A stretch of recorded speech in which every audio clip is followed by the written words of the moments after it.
Good morning, everybody. It's wet out there. In here, a couple of things. I don't think I'm going to change the due dates for assignments at all. Like I'm just going to keep them on Saturdays. I looked into a lot of stuff and it just wasn't working. All that being said, I'm going to push off the due date for chapter 5 till next Saturday. I don't know if you've looked at the schedule, but we have we have 1 week where there's kind of no homework due right before chapter 6. I think I'm going to push back chapter 5, chapter 5. We're in chapter 4, aren't we? Numbers. I hate numbers. So chapter 4 homework is not going to be due this Saturday. It's going to be due next Saturday. Judging from the fact that about 5 of you have actually even looked at it, right? And the rest of you are probably going to look at it today and then realize the 2x4 that is being swung at your brain. I'm just going to push that off. I'm going to push everything back kind of a week for the chapters 4 and 5 will just be, and I'll fix those dates today sometime in Canvas. But just letting you know, right? I'm going a little bit slow. Like I was kind of slow on Tuesday for good reason. It's a good idea to have all this concept. Kind of made a mistake. I should have included another day for chapter 5. But we'll get there in the end. We'll get there. Any questions, comments, or concerns about any of that? All right.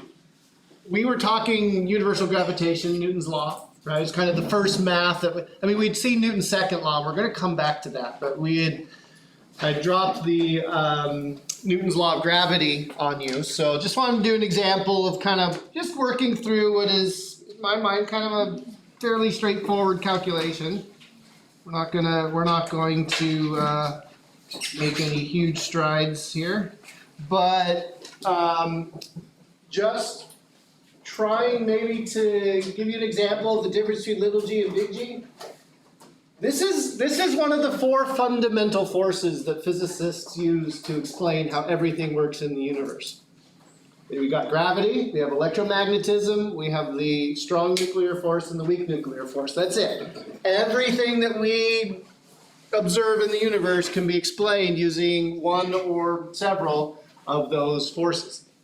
So this is really kind of your first fundamental force that you come up against in this class. And we save electromagnetism and the other 2 for physics 2B. So it's kind of it, right? Kind of amazing that so much can come out of like Newton's second law and this and a couple other things. But let's see if we can't figure out, right, what little g is on the International Space Station. Now, I think you have in your mind what little g is on the International Space Station. If you had to take a guess, right, you've probably seen astronauts doing their thing on the International Space Station. What is little g on the International Space Station? Yeah, it looks like 0, doesn't it? Because we talk about the astronauts being in a weightless environment. I put that in air quotes because that is one of the most horrible terms that has ever been applied to an astronaut. What is weight? It's the force of gravity acting on something. Are the astronauts in the International Space Station and everything that's up there being pulled on by gravity?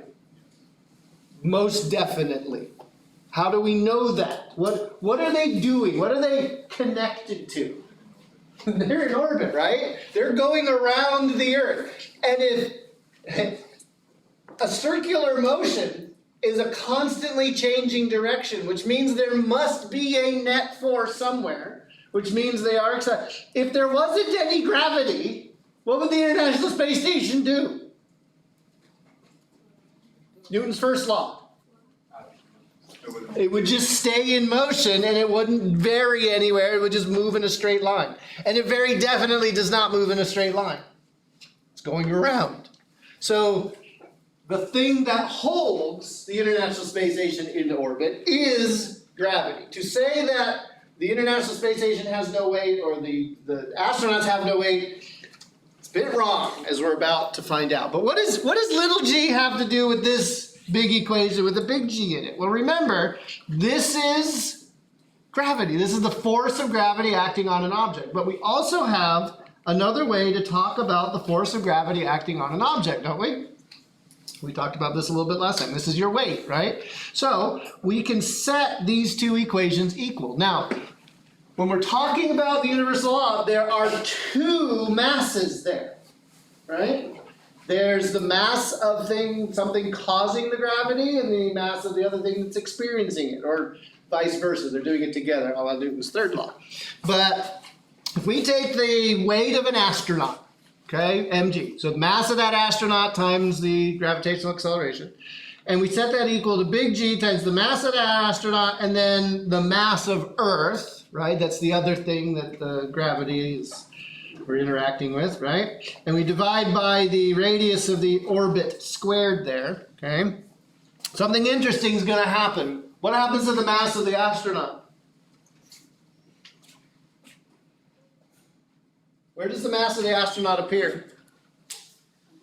On both sides. And if it appears on both sides and there's only two terms, one on each side, what can we do with that mass? Cancel it out. So that's kind of interesting, right? The mass of the astronaut doesn't matter for us to calculate what the free fall acceleration on the International Space Station might be. So, out of this we learned that there is a way not only to calculate what little g is, but that little g isn't so constant after all. That r, that distance in there, is the center of mass to center of mass distance. So if we're standing on the surface of planet Earth, what do we put in for r? What is the distance between me and the center of the Earth? It's not 0. Earth's a big sphere, right? It's going to be the radius of the Earth. If I go to the top of Mount Everest, now what do I have to do? Radius of Earth plus height of Mount Everest, right? And if we go to the International Space Station, we have to do radius of Earth plus altitude of orbit. Altitude is a word that always means above the surface, right? So that 375 kilometers is not the distance we're going to put into that equation. But the thing is, if we go further and further away from the center of the Earth, little g is going to, does it get bigger or smaller? As r gets bigger, little g gets smaller and smaller and smaller, doesn't it? So we expect it to be less on the International Space Station. But as I said, gravity's still very much in play up there. Oh, we also discovered what little g is on the moon. Doesn't have to be the mass of the Earth in there. We know the mass of the moon. Can we put the mass of the moon in there and the radius of the moon in there and find little g on the surface of the moon? Sure. What about Europa? What about Titan? What about Venus? What about Mercury? Anywhere we go in this universe, we can find out what the acceleration due to gravity is going to be. This is a very powerful, powerful result, right? Why would you want to know what gravity is on the moon? Properly navigates one, but what happens to our physiology if we don't have resistance to work against? We get all weak, right? And the gravity on the moon is weaker. It's 1/6 the amount, which means we weigh 1/6 the amount we would weigh on Earth. Our mass stays the same. Mass doesn't change. The force of gravity does. And so you need to come up with exercises for astronauts living on the moon to do so that they don't lose their muscle mass, they don't lose their bone structure, all that kind of stuff. All right, so let's calculate. Let's figure out what this is on the International Space Station. So big G, 6.67 times 10 to the minus 11 in SI units. It's crazy amount of units there. The mass of the Earth. This is something you can go. It's in the book. You can look it up on Google. It's a pretty standard number. There isn't going to be too much arguing over this one. 5.98 times 10 to the 24 kilograms. How big is 10 to the 24? Stupid big, right? Like, it's a trillion. My brain stopped. All right? All over the distance to the International Space Station. Okay, so what we need to do here is we need to take the radius of the Earth, which is 6.37, that's a 3, 6.37 times 10 to the 6 meters. and add on to that the altitude, 375 times 10 to the 3 meters. I did put the units down there because I wanted to just make sure we understood this is the radius of the Earth, right? And this is the altitude that we have to add into that. We need the distance from the center of the Earth to where the International Space Station is. This is the distance R right here, okay? And yes, all of my spaceships look like TIE fighters. Then we plug all that in, and we get a number. Shockingly, 8.77 meters per second squared. So what does that mean about the astronauts on the International Space Station? Number one, do they experience gravity? Yes. Number two, what else do they experience? What other forces are acting on the astronaut or the International Space Station as it orbits the Earth? Is there any tension from a string? No. Is there any forces that surfaces of contact? Well, the astronaut might push on surface. We'll talk about surfaces here in a second, but like the International Space Station is not resting on anything. So what is the only force that's acting on the International Space Station? Gravity. What's the only force acting on the astronaut? Gravity. What's the International Space Station and the astronauts? What state of motion are they in? What do we call that? Free fall? The astronauts, the International Space Station, everything in orbit up there is in free fall? Elon Musk is coming for me.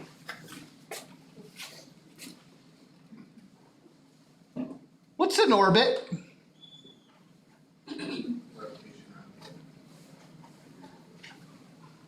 Okay, yeah, I mean, you described the shape, but you didn't tell me what it was. An orbit is the path something takes when it falls towards the Earth but doesn't get any closer. Is your brain done for today? How could something be falling towards the Earth and not getting any closer? When a rocket launches, it doesn't just go up. As a matter of fact, it uses most of its energy to go sideways. Up is a little bit. Sideways, we need to be going a lot. Because what happens is the International Space Station is moving about 8 kilometers per second. Okay, 8,000 meters per second sideways, right? So that in the time it takes the International Space Station to fall 1 meter closer to the Earth, the curvature of the Earth has also increased by 1 meter. Things in orbit are constantly falling but not getting any closer to the surface. That's what's going on. And so why do astronauts and everything on the International Space Station look like they're floating around? They're all in free fall.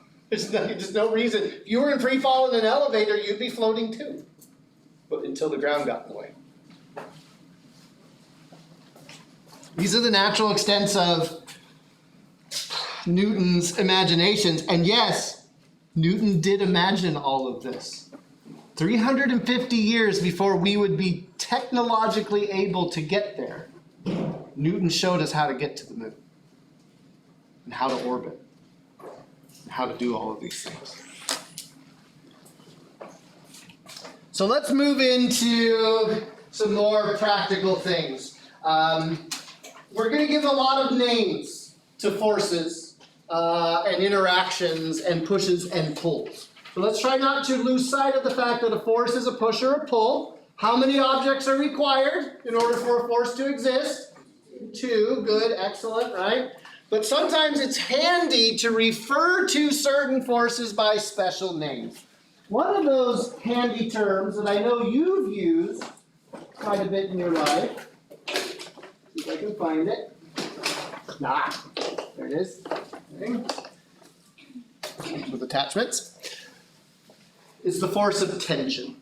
Okay? Tension's the special word that we give to a force that runs like along a string or a chain or a rope. Okay? Tension in your muscles that kind of strain and pull along a muscle that causes it to be stiff, okay? One of the key things about tension forces, though, is you can't push with them, right? So whenever we talk about the tension in a rope, what do you already know about the direction that force is acting? It has to be a pull, doesn't it? Okay? So that's why we kind of give tension, yes, right? We can pull with it, but we can't push with it. Okay? So we use tension when we talk about strings and ropes and chains and things like that. And then there is the force when objects come into contact with each other. I'm in contact with the floor right now. And that force is called a normal force. Now that name is not coming from where you think it's coming from. It's a mathematical term. Anybody know what normal means in math?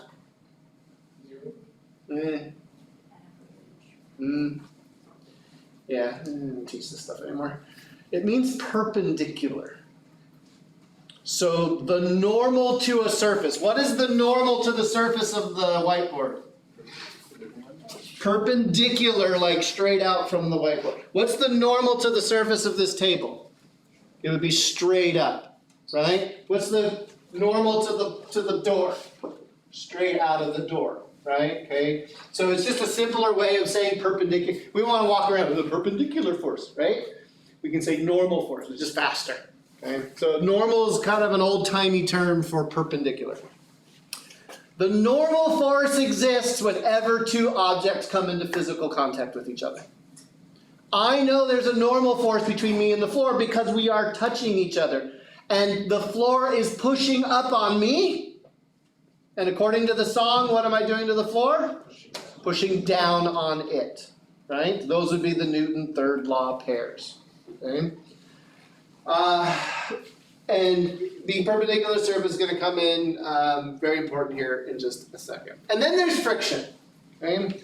Friction is, well, I think you kind of know what friction is, but let's really dig into here and make sure that you understand the difference between sort of two broad kinds of friction. Oh, you know what? We should pause here just make sure that we are talking about units correctly and all that kind of stuff. So Newton's second law, right, sets the unit here, okay? Those are both vector things. So units of mass are what? Kilograms. Yeah, grams, but kilograms is the standard unit in the SI system. And then what are units of acceleration? Meter per second squared. So we call this a Newton, capital N. Okay, after Sir Isaac. Okay, no relation to the wonderfully fig-filled cookie confection that you can get at the store. So that's a Newton. This is the unit of force in the SI system. The unit of force that you might be more familiar with here in the United States of America is what? How do we measure our weight in the United States? We measure it in pounds. Okay, so a Newton. Okay, and a pound are talking about the same thing. They're both units of force. This is not the conversion unit that you should use. You kind of have to look it up, right? But there is approximately 1 Newton is about, this symbol right, that squiggly equal sign means about 0.22 pounds. What I do is if I'm really trying to kind of think fast, right? 100 Newton force, about how many pounds is that? I just round off and say it's a quarter or a fifth, right? I'll say like, okay, 100 Newtons is about 25 pounds.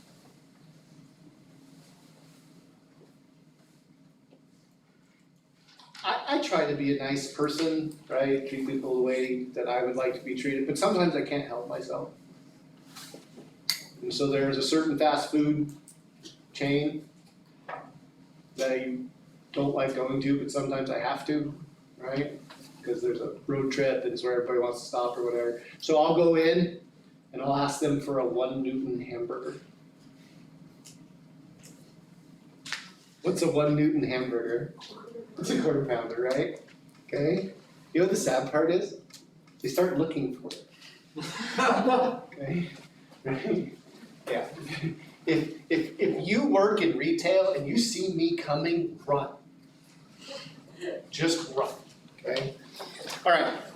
So, that's how I try to, because a Newton isn't terribly familiar to us here in the United States of America, right? It's kind of handy to have something to kind of go back and forth, right? So if I weigh, 150 pounds, whatever, 4-ish times 150 pounds is, right, would be my weight in newtons. All right. However, if you ask somebody in Great Britain or actually anywhere else outside the United States, Europe in particular, what their weight is, they answer in kilograms, but that is not a unit of weight. The kilogram is a unit of mass. What's the thing that changes on you, depending on where you are, how far away from the earth you are, or whatever? Gravitational force changes, which is your weight, right? But mass doesn't change. Mass is somebody said in here, like kind of the amount of stuff, and you're not far off, okay, right? It's not the space it takes up, right? But mass, your mass is the same whether you're here or on the moon. But you're going to weigh something very different because the force of gravity is going to change. Fun. And that's why you say we don't mix weight and mass, because it's just different. They are different. Weight is a force, right? Mass is the thing we need to tell us how much acceleration we're going to need for a certain force to happen. And they are different.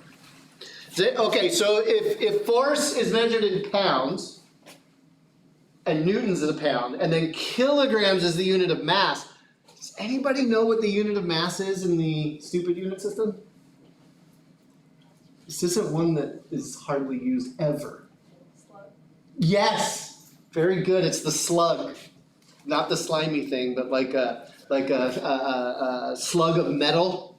Okay, a cylinder of metal. Okay, there's some standard amount of slugs that go into a pound. I have no idea what it is. In the United Kingdom, it's stones, as in rocks. Apparently, there was a standard rock. It's a stupid unit system. All right, so. Just to make sure that you knew what the units of force were, right? And we work in SI units to keep ourselves safe, right? If you're working in SI units, you're guaranteed to get the unit out that you are looking for, solving for. Okay, so we need to talk about friction. Why don't you put your hands together like this, okay? Now go ahead and rub them. What do you feel? Feel heat, okay? What you're experiencing there is something called kinetic friction, okay? And you just experienced that the energy you were putting into that was getting converted into heat, okay? It's kinetic friction because your hands were moving relative to each other. The surfaces of contact were sliding against each other. Why don't you do the same thing? Why don't you put your hands together? But this time, don't injure yourself. I want you to squeeze, like push your hands together hard enough so that when you try to slide up and down, they don't move, right? So you can let them slide up and down, but push them enough together so that when you try to push it up or down, it doesn't move, okay? That's called static friction. What's the difference? Well, there's more pressure, force, but critically, what is happening in static friction? It's not moving. You're half right. What's not moving? The two surfaces relative to each other. Kinetic friction, the two surfaces were moving against each other, sliding across each other. But in static friction, there was no relative motion, right? The surfaces were locked. Why is this important? Because the strength of friction changes depending on whether it's kinetic or static. And when we go to calculate friction, we usually use like a curly, funny, lowercase f to talk about friction. We calculate it using the normal force. And This is why I say that friction is fun. No? It didn't work. Mari didn't like that one. She's not going to like class for the next 3 weeks. That little squiggly U that's there in the front, that's the Greek letter mu. Kitty cat, mu. Okay? You draw it, so like normally you might do a U like that, or U or something like that. With a mu, you can draw a U, but just make sure it's got like a elephant's trunk on the front or something like that, right? Okay, it's got that extra thing. So it's Greek letter mu. That's called the coefficient of friction. And it's just a number. Spelling, Mr. Beto. Coefficient, there we go, of friction. It's a number that tells you how strong friction is for a surface. For example, ice. Ice doesn't have a lot of friction to it, right? You go sliding across the ice, you can slide pretty far. So the coefficient of friction on ice is really small. But the coefficient of friction, say for the tires of your car on the road, you want that to be high, right? Because what's the last thing you want your tires doing? Sliding or slipping or skidding, right? So these coefficients are important, but typically they are either solved for or looked up. Like, what is the coefficient for rubber on asphalt? What is the coefficient for steel on ice? Like, you go look for these things, right? Or you measure them by measuring friction and normal force. Where the normal force is perpendicular to the surface, friction lies in the plane of the surface. And friction and normal force are therefore perpendicular to each other. The difference between static and kinetic just comes down to these coefficients, okay? Static can always be bigger than kinetic. And you've experienced this. If you've ever pushed a heavy piece of furniture across the floor, particularly on carpet, okay? You might have been like, instead of picking it up, maybe you're sliding it across the floor. You've started pushing, and it takes a lot of force to get it to start, but once it's started, it's a little bit easier to keep it going. What you've experienced there is the fact that static friction is really strong until you overcome static friction, and now it's kinetic friction because now it's sliding. And kinetic friction is never stronger than static friction. Well, I should say static friction can actually vary in its strength, okay? But kinetic friction really stays the same, and peak static is always higher than peak kinetic. What kind of friction, static or kinetic, exists when you are walking? When you're between your shoe and the ground. What kind of friction exists when you walk? Static or kinetic? Static. Right? Okay. What do you like banking on when you put your foot down? What do you not want to have happen when you step? You don't want it to slide, right? Okay? I'm moving, but is the surface of my shoe and the ground moving relative to each other? No, right? So static friction exists, right? Okay, here's another one for you. Just going back to Newton's third law, second law, first law, that kind of stuff, right? Okay. What direction does friction act on you as you walk forward? You have two choices, forward or back. What direction is friction acting on you? One of these days I'm going to back right off this thing. What direction is friction acting on you as you walk forward? There can only be one answer, is forwards. How do you know it's forwards? Because I moved forward. Like I changed my motion in the forward direction. Right? I can't exert a force on myself. So what direction did I push on the ground? Do you push forward on the ground? If you push forward on the ground, which way are you going? Backwards, okay? But if you reach forward, plant, pull, you push backwards on the ground, and by Newton's third law, what does the ground do? Pushes forward on you. What was the force between me and the ground? Friction, static friction, right? It's also normal force holding me up, but we weren't talking about that one. Okay, what's the kind of friction that exists between the tires of the car and the road? Also static. Wait a second, Mr. Balogh. My tire's going around really fast. Yes it is. And it goes fast enough to maintain static friction between the tire and the road. Why does it need to be static friction? And why is that safer? So you have greater control of stopping or turning? Yeah, but why would you have greater control if it were static friction? What did I say about static friction?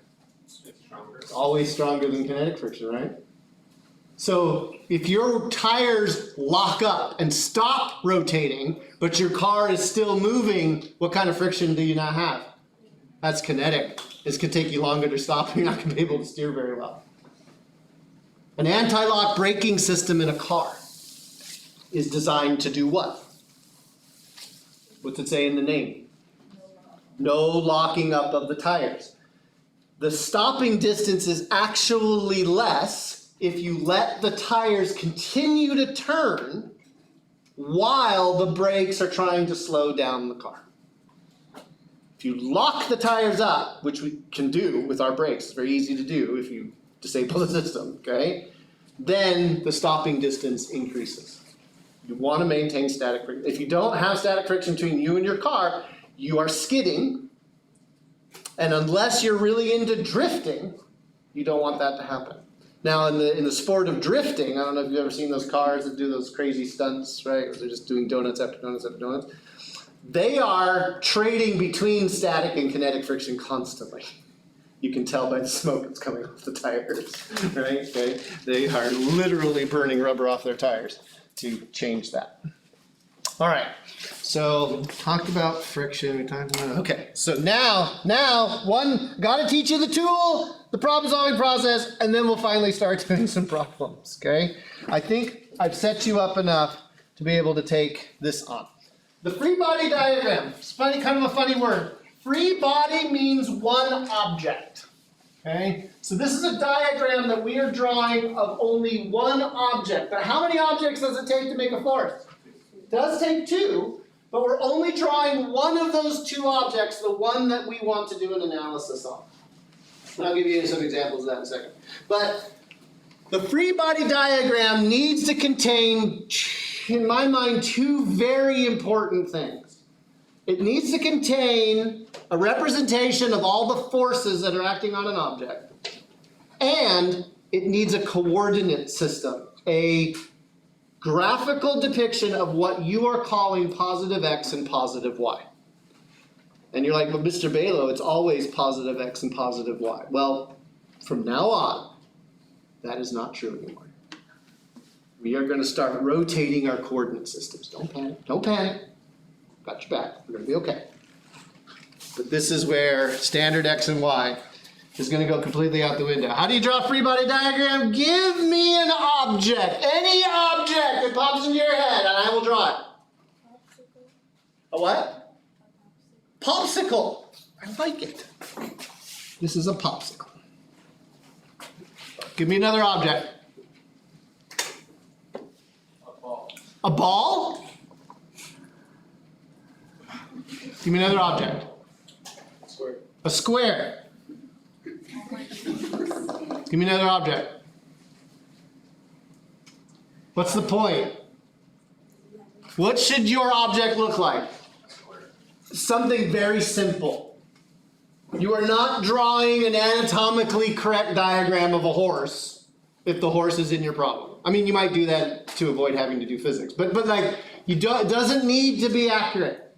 Okay? It just needs to be a shape with which you can now attach force vectors. Oh dear, I said the V word. Do I need to get the hat on?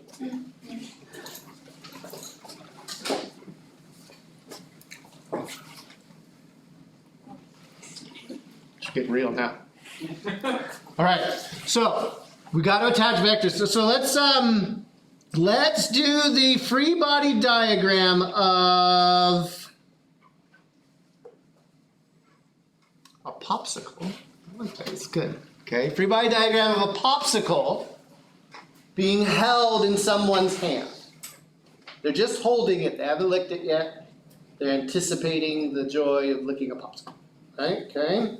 So I need to think about all of the forces that are acting on that popsicle. Now, it's being held in the hand, right? Okay? But I want to concentrate on the popsicle. And in order to answer the question, what are all the forces acting on this obstacle? You need to go through and identify objects. Always, always, always identify the object that's causing the force. You can, if you want, start with forces. That's fine. One of the common ones that everybody starts with, because it's kind of almost a gimme, is that, well, gravity. Is gravity affecting the popsicle? Sure, it's on Earth, right? Okay, it has mass, right? But what object causes gravity? The Earth. So always you got to get into the habit of if you draw a force, you better darn well know what object is causing it. If you can't name the object, chances are you're inventing something, which is dangerous. I like to do gravity as mg. This is a bit of a departure from your book. I think your book does like F sub g or something like that for the force of gravity, or maybe W for weight or something. I just write what it is. The force of gravity is the object's mass times gravitational acceleration. We're done. Okay. What other objects are pushing or pulling on the popsicle? My hand, right? Okay. So what direction is my hand pushing or pulling on the popsicle? How do you know it's up? It's not going down. Okay, gravity's going, right? Right? I am countering gravity, aren't I? Very sad day when gravity wins when it comes to popsicles, right? Right? My wife has, she has a problem. And this problem involves ice cream. And the amount of ice cream that is a problem, that's a different problem, okay? But in particular, when she gets an ice cream cone, two things happen. Number one, somehow the ice cream manages to roll down the front of her shirt, like every single time, okay? It's like she has no control over not letting that ice cream fall.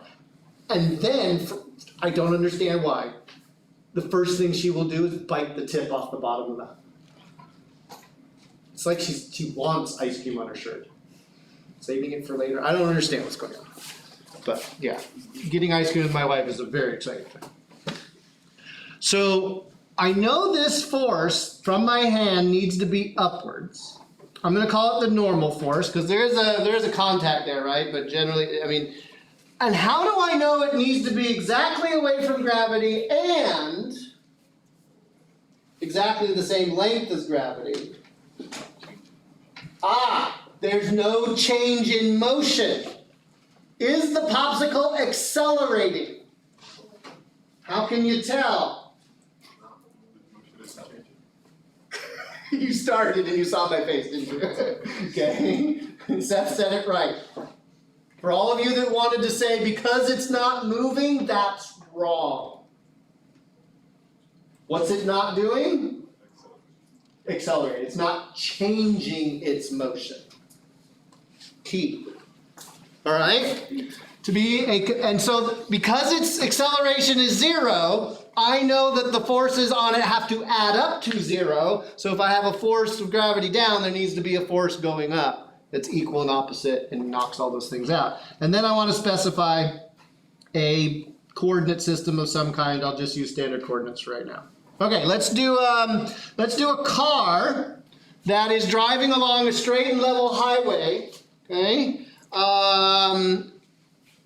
at constant speed. So straight and level highway means no turning, right? No going up and down.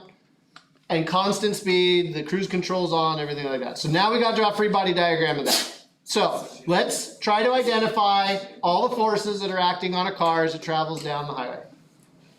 Give me one. What's a gimme?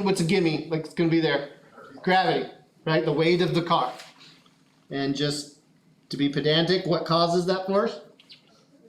Earth. Good. All right. Any other forces that are acting on this car? Friction. So like air friction? Sure. Okay. What direction would friction be acting? Against the motion. So now, unfortunately, we do have to kind of decide which way this car is moving. A free body diagram tells you nothing about motion. But motion can kind of inform, because we know air resistance acts opposite to motion. As a matter of fact, here's one you can take home with you. Kinetic friction always opposes the direction of motion. Always. Static friction, it's up for debate. But kinetic friction is always going opposite the direction the object is moving. So every once in a while we do need to think about motion, especially when it comes to friction. So if this car is moving to the right, we would say that the air friction, the rolling friction, all the other things that are trying to slow the car down would be moving to the left. Okay, is this the free body diagram of something that is not accelerating? No, because if we just apply those two forces, this object is going to change its motion down into the third quadrant somewhere, isn't it? Okay, so we're not done. We know we have to get to an acceleration of 0 because this car is going straight, level, at constant speed. So that means we have to have a force that opposes the friction. We gotta vector-wise, we have to cancel everything out horizontally and vertically, don't we? So, if I come in here and draw a force acting forward, I better darn well do what? What if I told you that you have to be able to name the object that creates the force in the first place? What is the thing that is pushing or pulling the car forward? The tires. Good. Also friction. There's air friction that's trying to slow it down, rolling friction in the bearings, things like that. But there's also the static friction between the road and the tires that's pushing it forward, right? Now, you can call this whatever you want. I'm just going to call it the motor, okay? I don't know. You run out of labels after a while, okay? But there's something pushing the car forward, and we know it's caused because the car is pushing against the ground, right? All right. Are we done? No. What else exists? An upwards force called the normal force. And where did that force come from? What object? The ground. Okay? The ground is doing a lot here, isn't it? The ground is helping us with that propulsion, pushing the car forward. The ground's holding the car up against the force of gravity. We've got air friction acting backwards. Are there any other forces and or objects that are pushing or pulling on this car?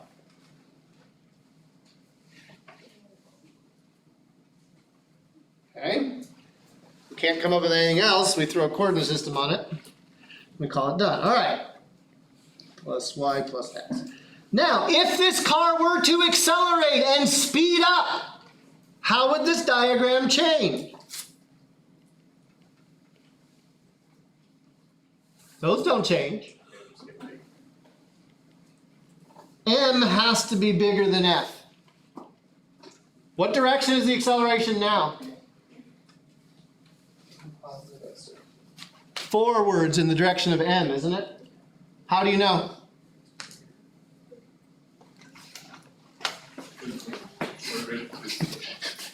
This arrow bigger this arrow, right? Vector-wise, we put those things together, we end up with an arrow that's not 0, right? And so I know that my acceleration is going to be in the direction of net force. When it comes to these coordinate systems, you always want to put a positive direction, either x or y, not both, in the same direction as an acceleration. If you've got an acceleration, make sure X or Y lines up in that direction. That will keep you safe. And I'll explain why later. But a free body diagram consists of a very simple shape with all of the forces, the pushes and pulls acting on an object, and a coordinate system to define what you're calling positive. Fun? Does air friction increase since you're accelerating? It would, yeah, as the vehicle goes faster. So both the vectors will get bigger except the direction you're going towards gets more bigger? Yes. Mm-hmm. That's exactly right. How are you not going to screw this up? Screw up a lot. Screw up as fast as you can, right? Make mistakes. Figure out why forces exist and don't exist, right? Think about what's going on. That's the best way to do it, okay? And get those mistakes out of your system. All right, this is just one tool. I forgot to do it. You can, if it's helpful, you saw me do it, put an acceleration vector, a little arrow that showed me the direction that I think acceleration's happening in. Don't you ever attach that acceleration vector to your free body diagram, to the free body. Because the free body diagram consists of forces, not accelerations. And one of the key takeaways that people get from Newton's second law, that is wrong, is they read this as a mass times an acceleration is a force. What is a force?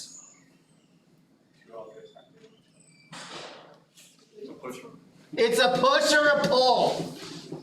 Is MA a push or a pull? No, I have no idea what mass is. Tastes like salt, right? And MA is not a push or a pull. MA, if you need something, this is more closely related to inertia. Okay? But MA should never show up on your diagrams. Okay? Because MA is not a force.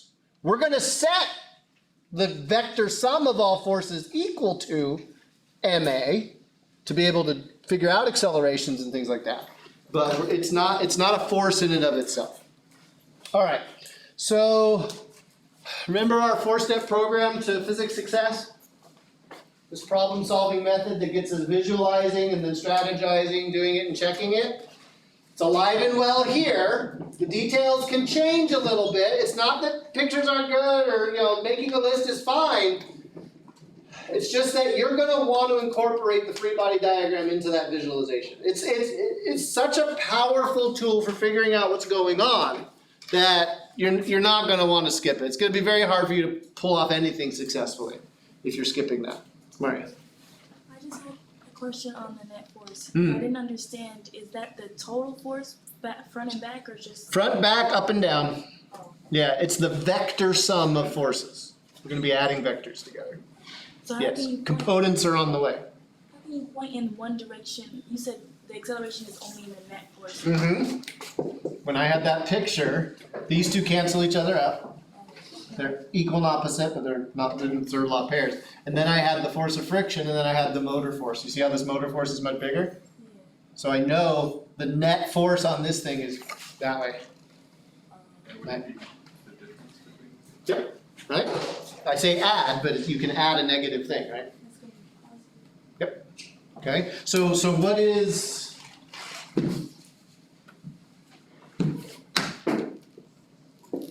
What is this car doing? Just trying to stop. Stopping. Well, I don't know if it's moving in reverse or not. The free body diagram tells me nothing about motion.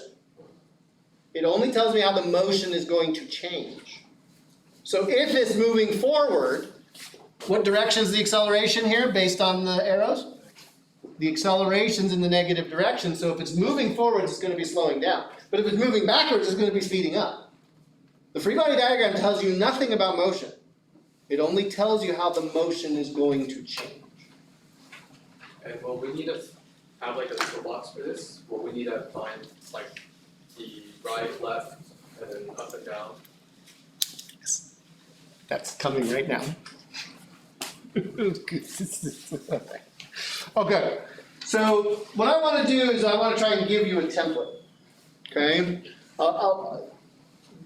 solving this problem isn't going to solve every problem, but the method that we go through to solve it is the template that you're going to apply to every problem you come into thing.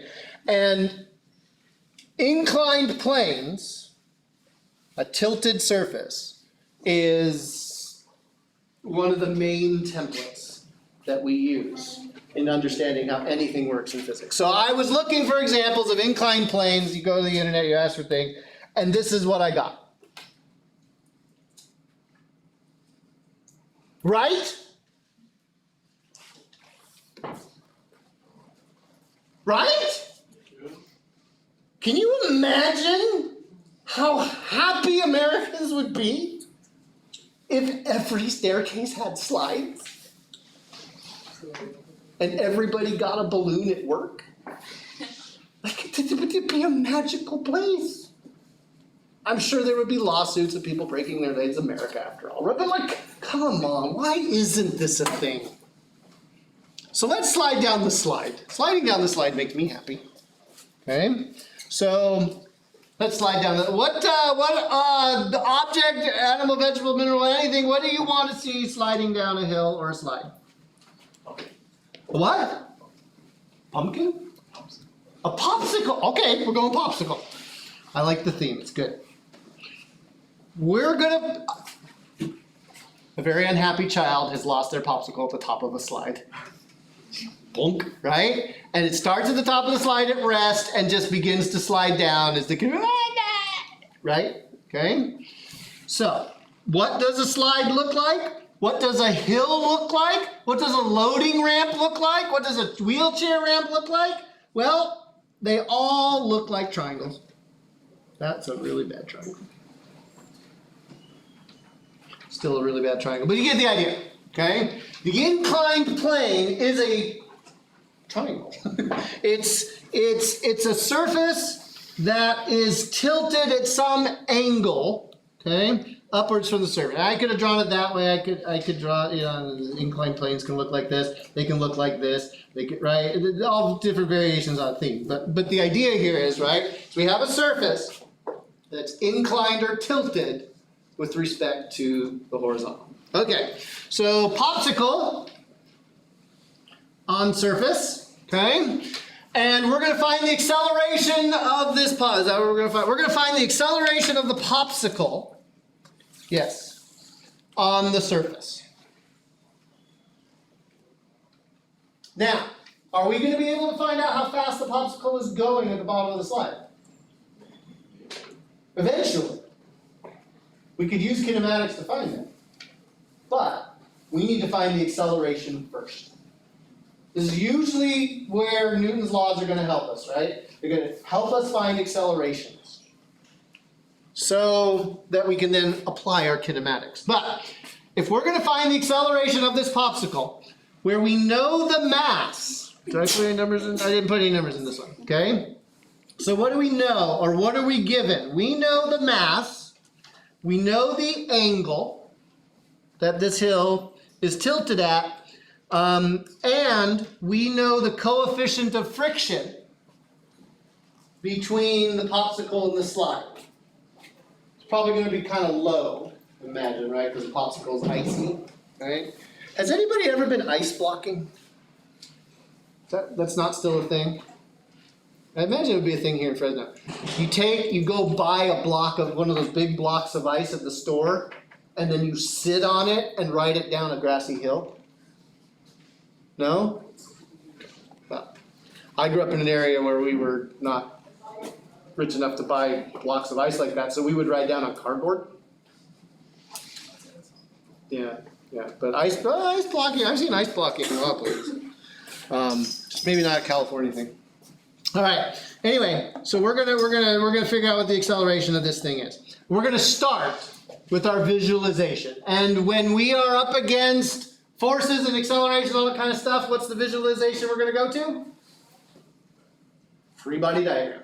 Now, technically, a free body diagram would be just a diagram of the popsicle. And you'll kind of see this in some books and online. They'll actually come over here, draw the popsicle separate from the hill, and then they'll go about doing their stuff. I cheat a little bit, or not cheat, I just do it differently. Because for me, I need to see the popsicle on the hill to be able to understand what's going on. Separating it off. So I'm already breaking the rules here a little bit. Okay? I'm still gonna only think about the popsicle, but I'm gonna leave my hill in the picture so that I can be properly oriented. So, what is pushing or pulling on the popsicle? Oh, gravity. What direction is gravity at? Down. Straight down. Like that. Okay? What causes gravity? The earth. All right. Any other forces pushing or pulling on the popsicle? Normal force. Why is there a normal force? Because it's in contact with the slide, right? So if and by normal, we mean perpendicular. So what direction is the perpendicular to the slide? It's a diagonal, isn't it? Like that. All right? Any other forces acting on this popsicle as it slides? Ah, there is friction. How do we know there's friction? Because I said so, and because we were given a coefficient, right? If the surface is frictionless, what's the coefficient? 0. Right? Okay? You don't have to think about it. But, okay.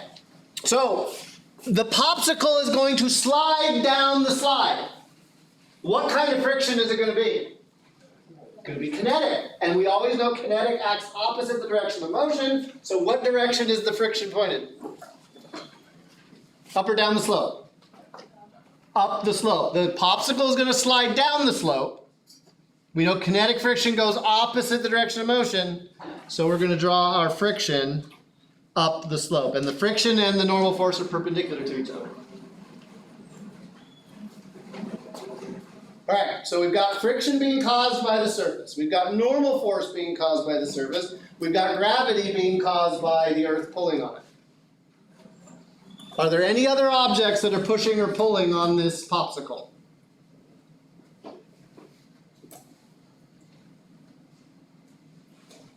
When you run out of objects, you can't be guaranteed you got everything. Maybe you're missing something, but you want to be thinking about the objects that are pushing or pulling. That's what's going to give you ideas about what forces are happening. Okay, is this free body diagram complete? No. Okay, what's missing? Coordinate system. Okay? The rule of thumb I gave you is always put a positive x or positive y in the same direction as the acceleration. Sometimes you have to take a guess as to the direction of the acceleration. And I think there are two directions that might jump out at you as you think about this popsicle sliding down this hill, right? Is it going to accelerate off of the surface? Is it going to dig into the surface and go underground? No. Okay. So this acceleration more than likely is along the slide, right? So is it up or down? Why are you saying down?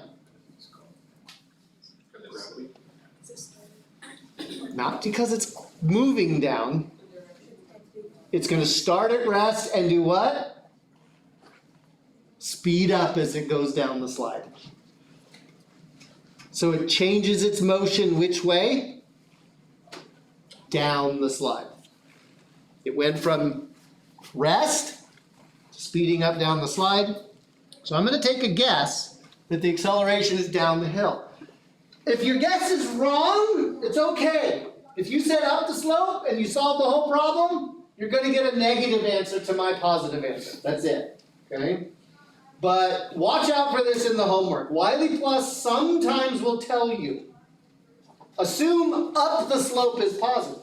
Okay, well fine, up the slope is positive, but I still think it's going, accelerating down the slope. If you get an acceleration, you better make sure to give Wiley Plus the negative answer, right? If Wiley Plus says up the slope is positive, but it's accelerating down the slope, you need to have a negative sign on that answer. Other times Wiley Plus is really annoying. They don't tell you what they're assuming.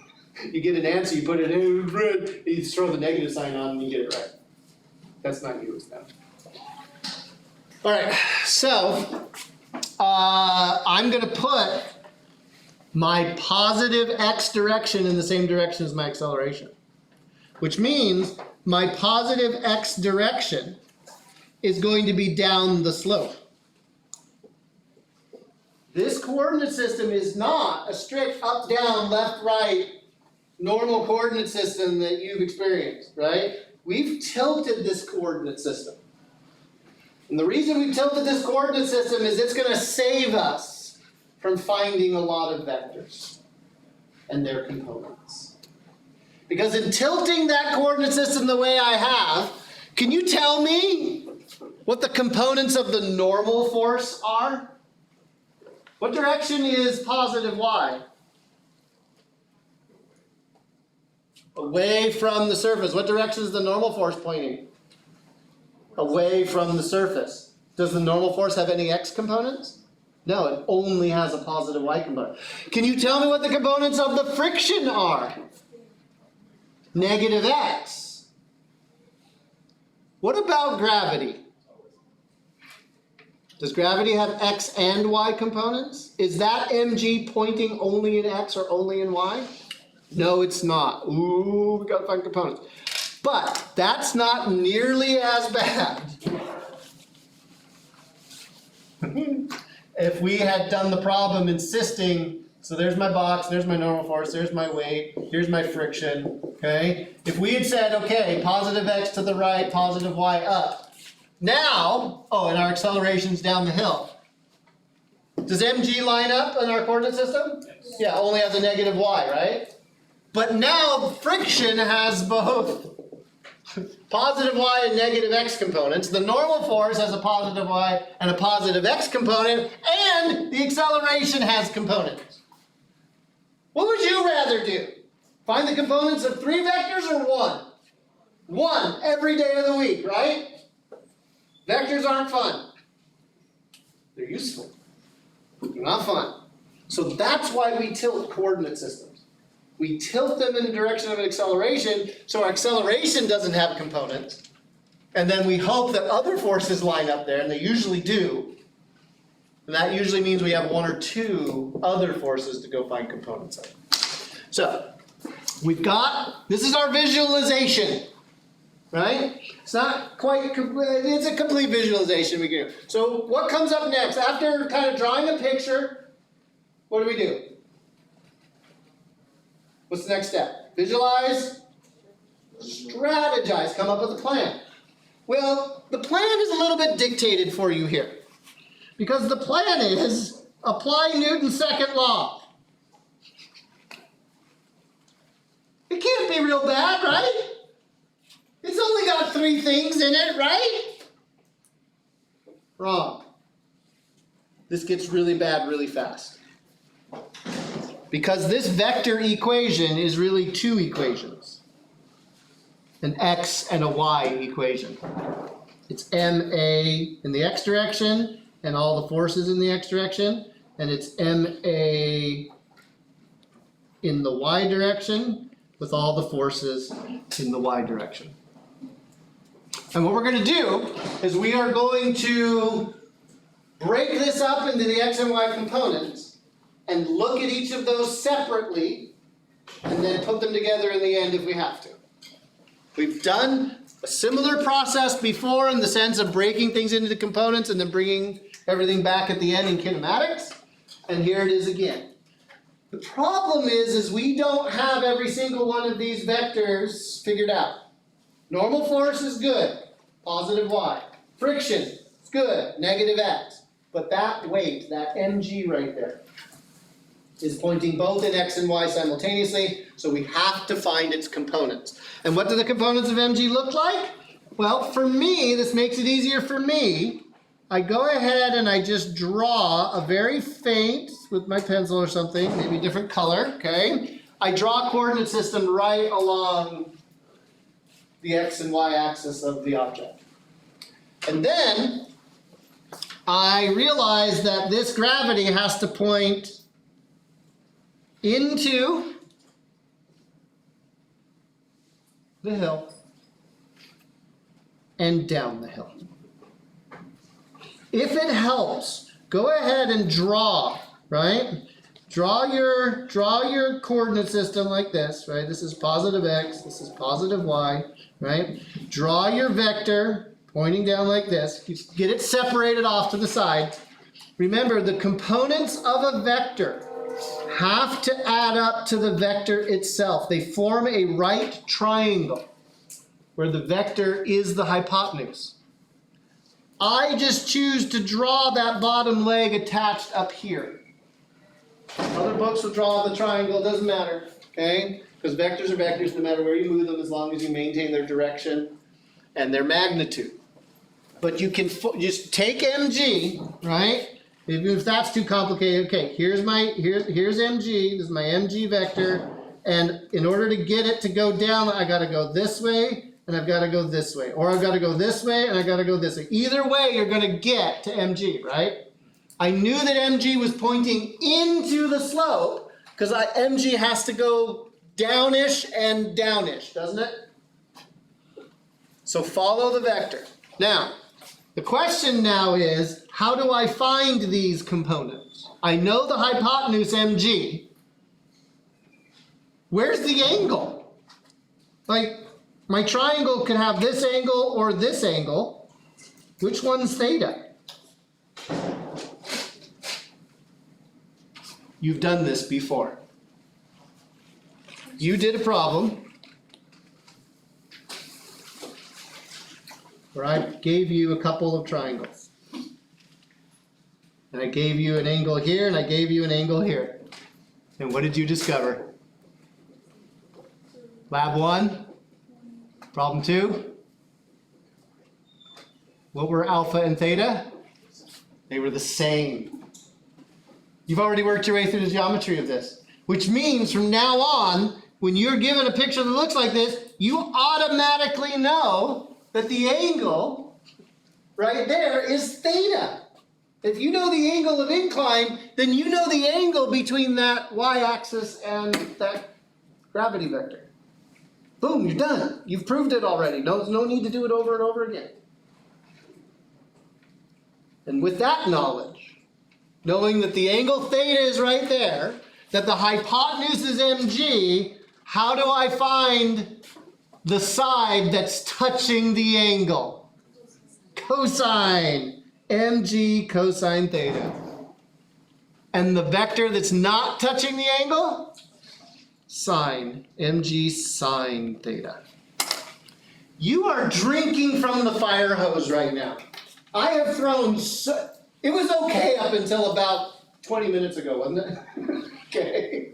And now there's pictures and vectors and touching, not touching, and triangle and Your brain filled up even before we started this. I know. So you're going to need to hear this again, and again, and again. You're going to get tired of hearing my voice on this recording. Hello again for your 4th time listening to this. This is the process you go through for every single problem. There's no you are developing equations for every problem, is what you are doing. So how do we do this? I can now write down m times the acceleration in the x direction and all of the forces in the x direction. The forces in the x direction are mg sine theta and f. See how I left a little space there? What direction is mg sine theta pointing? Positive or negative? How'd you know it's positive?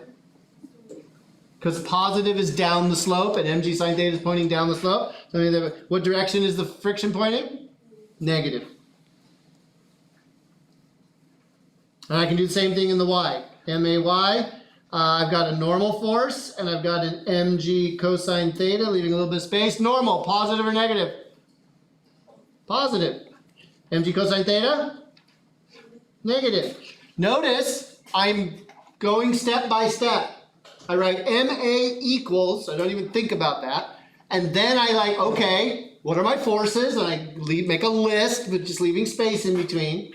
And then I go back and do the directions. Break it up. You're new to this. You need to think about getting the directions correct on these things, right? Okay. What am I doing? What am I solving for? I don't remember anymore. This is terrible. Oh, acceleration. That's right. I didn't circle it. Right? So how am I going to find the acceleration? Well, I know the acceleration in the y direction already. Yeah, why is it 0? We made sure it couldn't be anything except the x direction. How do we do that?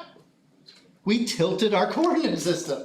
So we know that AY is equal to 0 automatically, which means my normal force is just equal to mg cosine theta, which doesn't help me at all to solve for the acceleration. So let's ignore that. Okay, that leaves me with the x direction equation. So I know I got mass. I'm looking for the acceleration. I got. And, what am I going to do about friction? I've forgotten something. I've forgotten how fun friction can be. No? No? Not even a groan? Nothing? Okay. Mu times n. Remember, friction is fun. F equals mu n. Okay. I know the coefficient. That's good.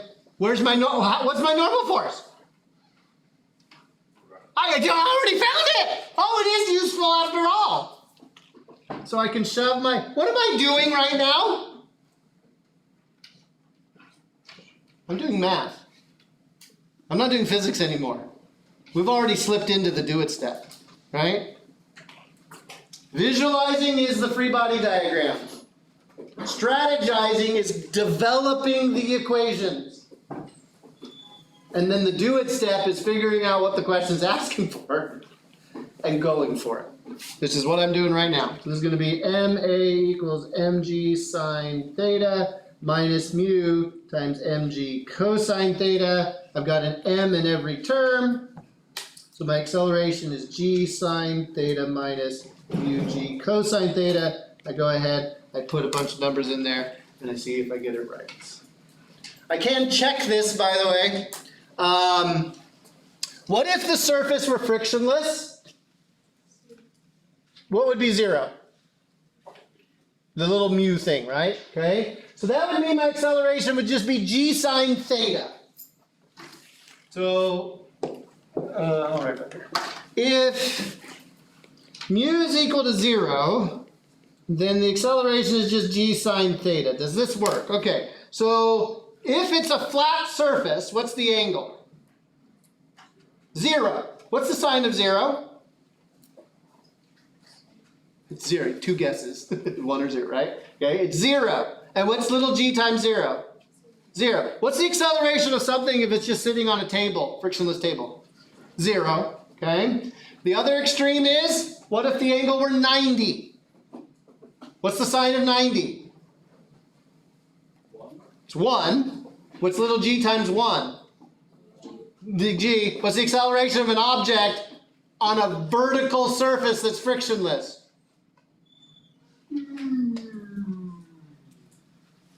It's in free fall, isn't it? I meant to whistle, but I yawned. It's okay, it's good. Right?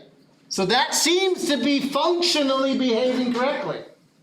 And then, once friction gets added back to the mix, notice it's a subtraction from the acceleration. Does kinetic friction cause the acceleration to be less? Certainly does. Acts against it.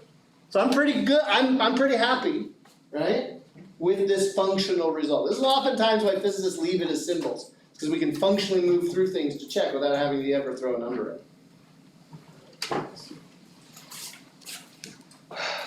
I almost finished chapter 4. Okay? So, this is going to carry over. Start the homework. Come into grass tomorrow, get help. Work on this until Tuesday. We'll finish up chapter 4, move straight into chapter 5, which is more of the same. Okay? We're going to introduce some circles and things like that. But you need time to think about this. I know I'm giving you extra time on chapter 4 homework, pushing it off till next Saturday. Do not procrastinate. I will see you on Tuesday, but hopefully tomorrow in grass.